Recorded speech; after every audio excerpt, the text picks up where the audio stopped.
Welcome to Clubhouse with a review of the Bandai high-grade Universal Century 1144 Gouf.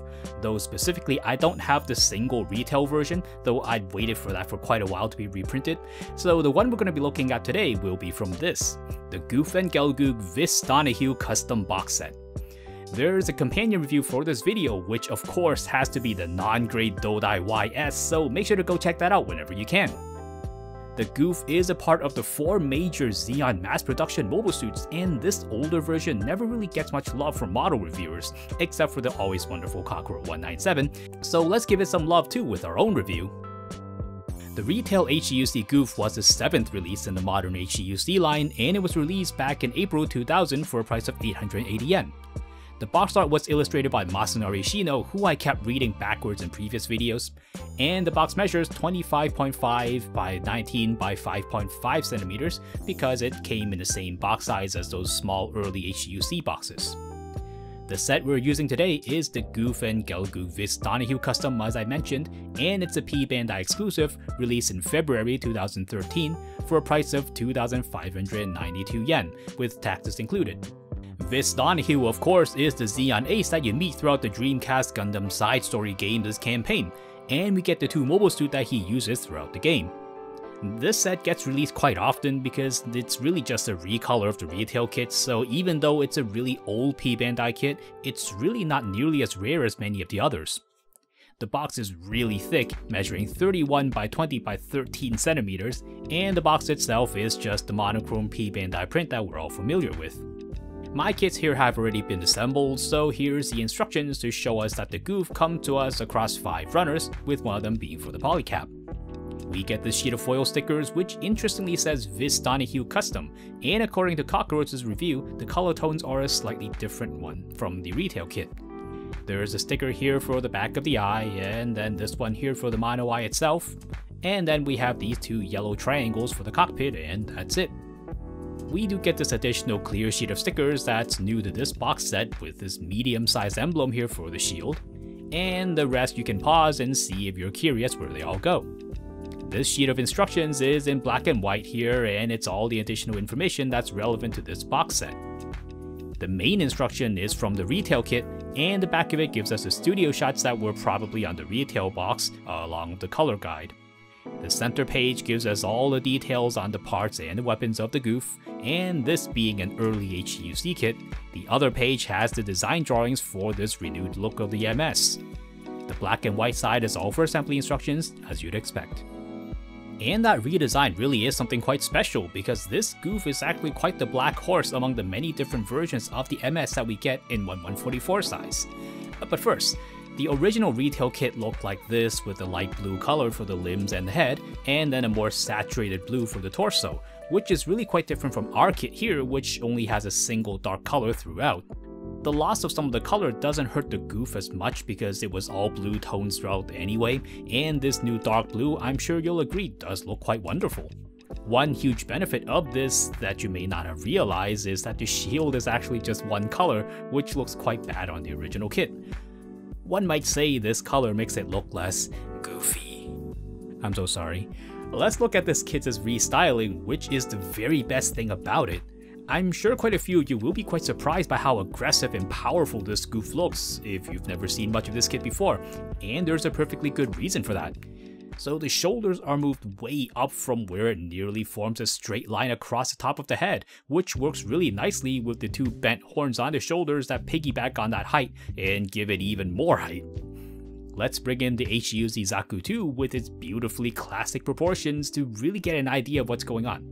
The head of the Gouf is reduced way down compared to that classic size, and the entire top line of the torso is moved up as a result. So even though the head height of the 2 are nearly exactly the same, we get a lot more upper torso and shoulder because there's a lot less of the head, which Eagle Lad fans will realize exactly was what the trend is now for newer restylings.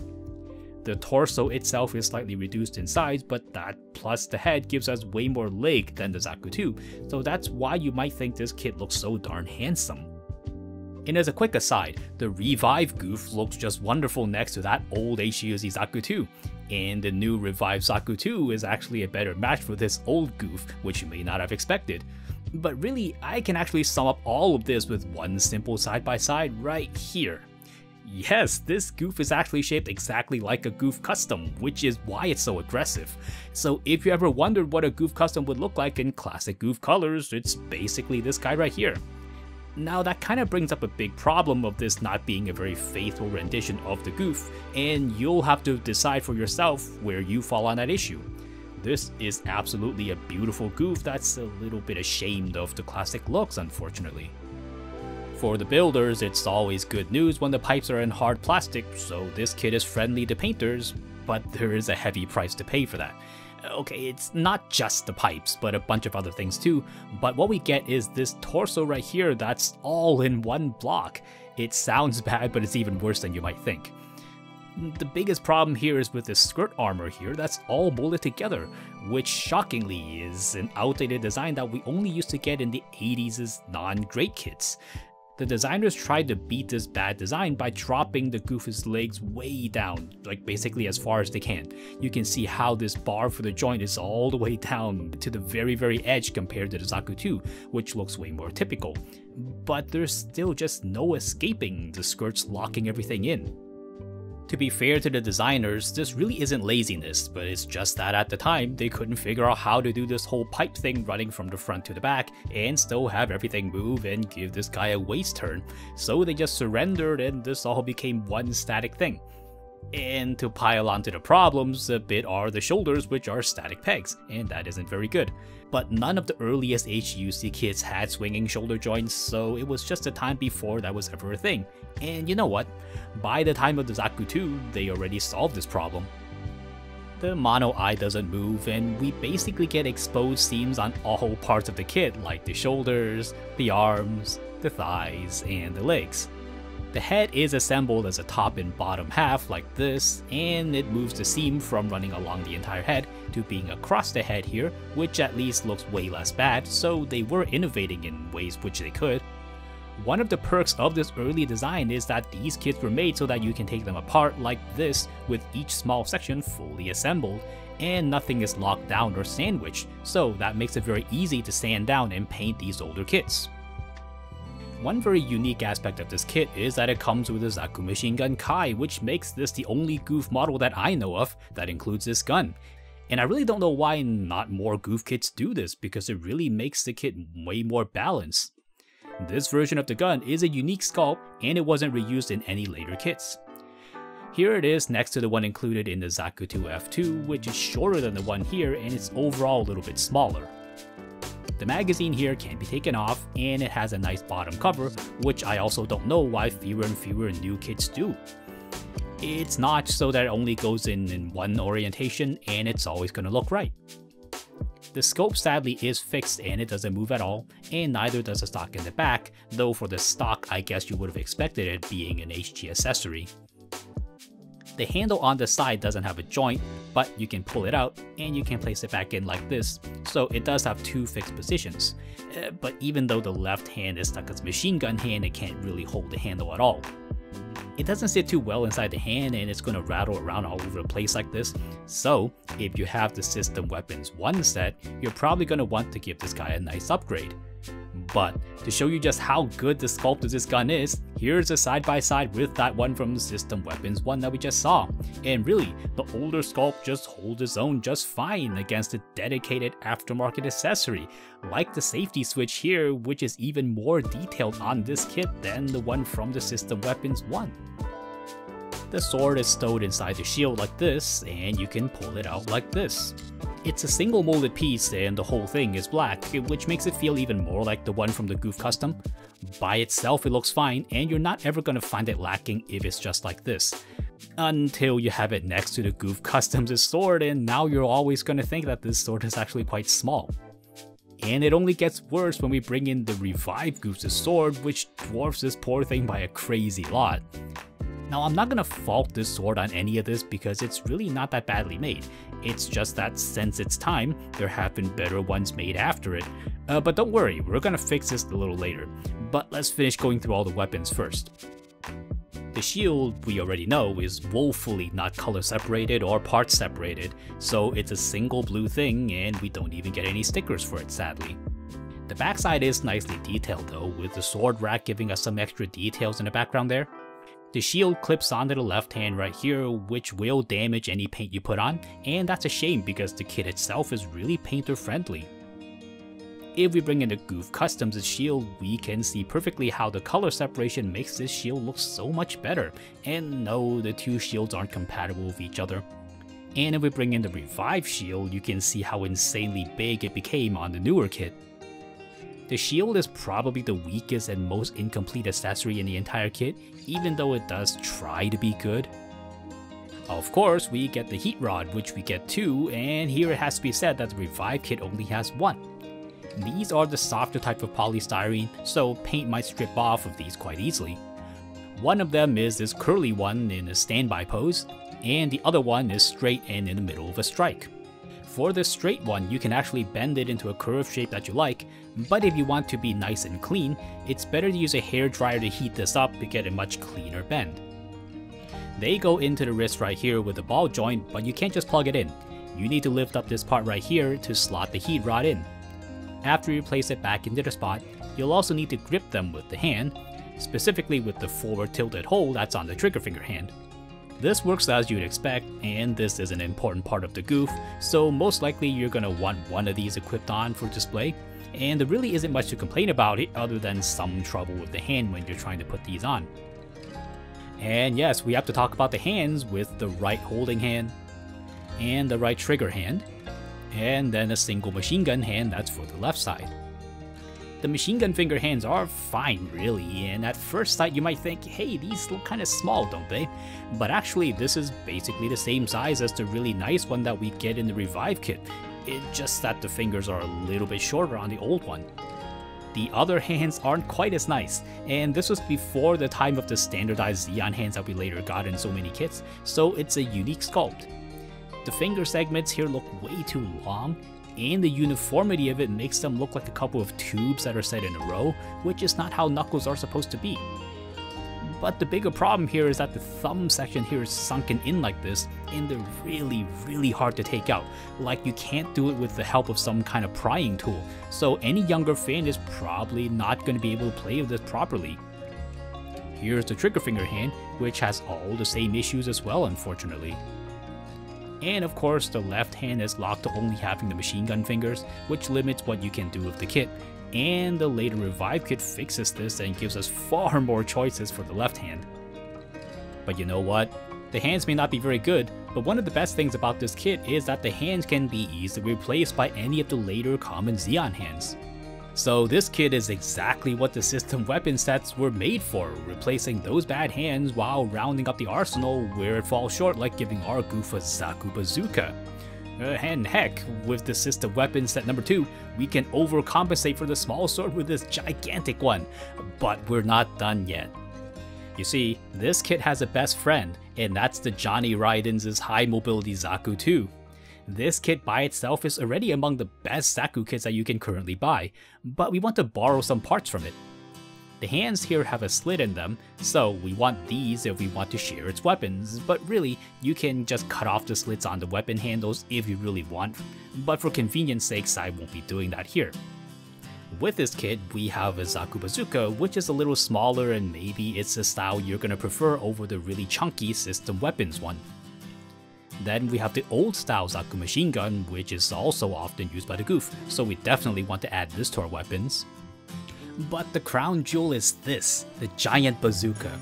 It's the loadout that the Gouf is known for, and it goes together with the raised shoulders of this kit like peanut butter and chocolate. It just doesn't look as menacing on the Revive Gouf without those shoulders. Now a word of caution, this bazooka mold is from the Dom, but the Johnny Raiden one adds this new handle to it, and the original handle from the Dom only works with the Dom's much bigger hands, so this weapon must be the one that you can only get with the Johnny Raiden Zaku, and don't get the Shin Matsunaga Zaku because it doesn't have the bazooka at all. Heck, while we're at it, let's add this machine gun too from the Zaku 2F2 because they're the same hands. But with it, the Gouf's full potential arsenal is all this right here. All of this is open to you with a few additional purchases of course, but it's all made possible because of those compatible hand sockets. What I mean is, the Gouf works so well with all these weapons. The entire in-universe design becomes so much richer when we pair it up with weapons, and chances are you'll have a compatible kit that can help upgrade this Gouf. And as a footnote, you may have noticed it already, but the hand joint also means that you can donate the machine gun hands from the Revive kit as well to this older Gouf.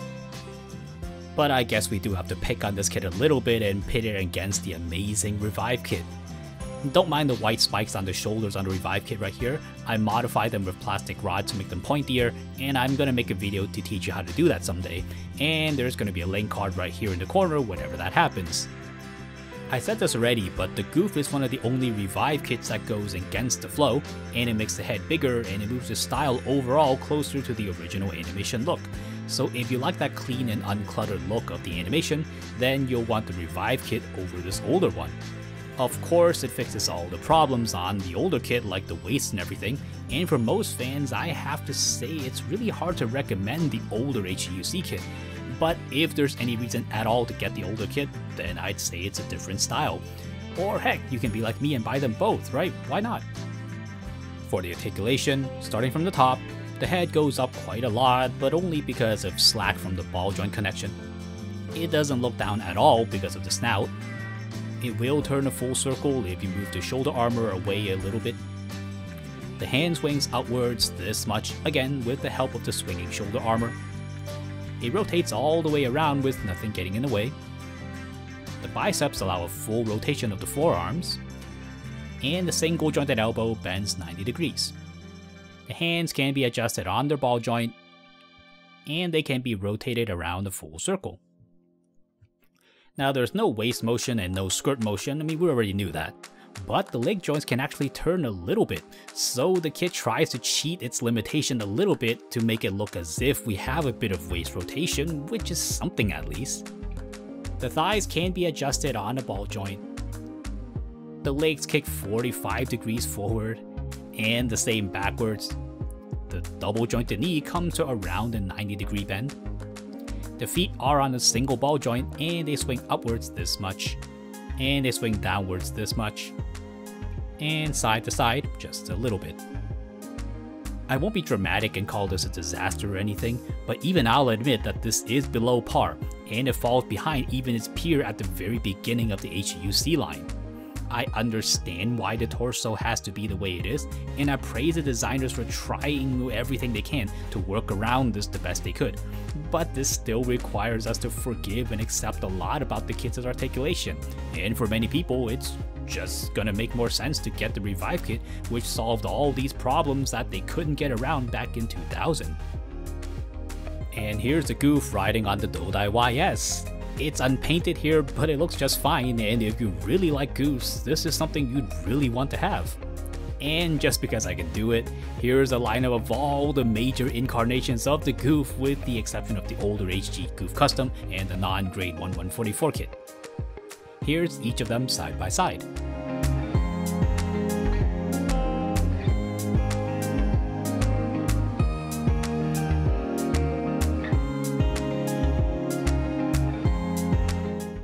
And here it is next to the other three major mass production Zeon mobile suits from the 1 Year War one more time.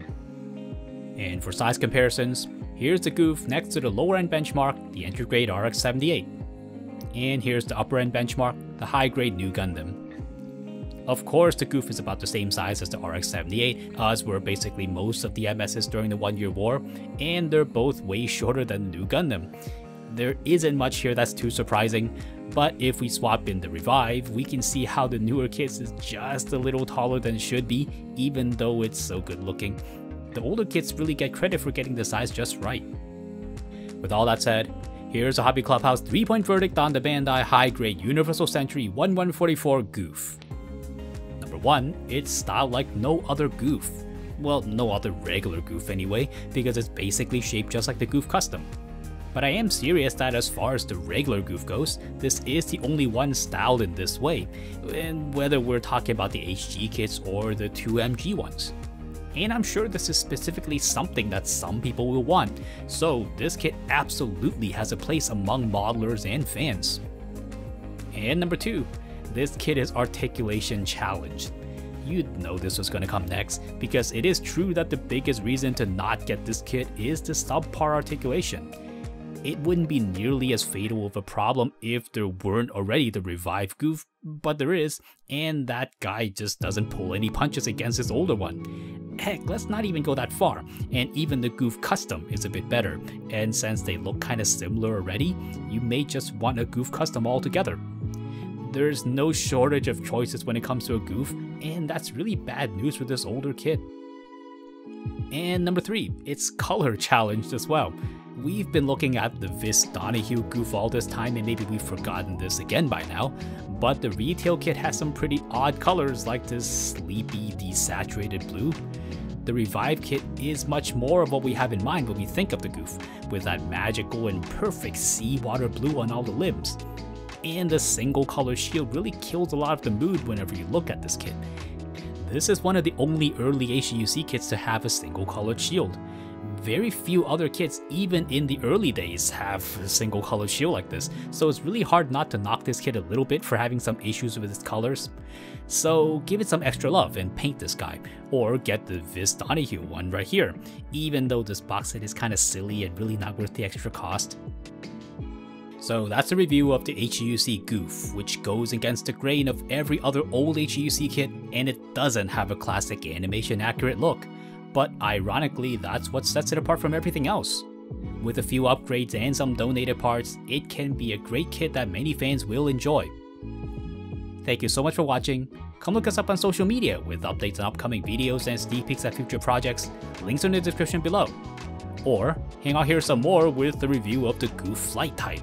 But before you go, don't forget to like, subscribe, and hit that bell icon to be notified of new videos from Hobby Clubhouse, and I'll see you next time.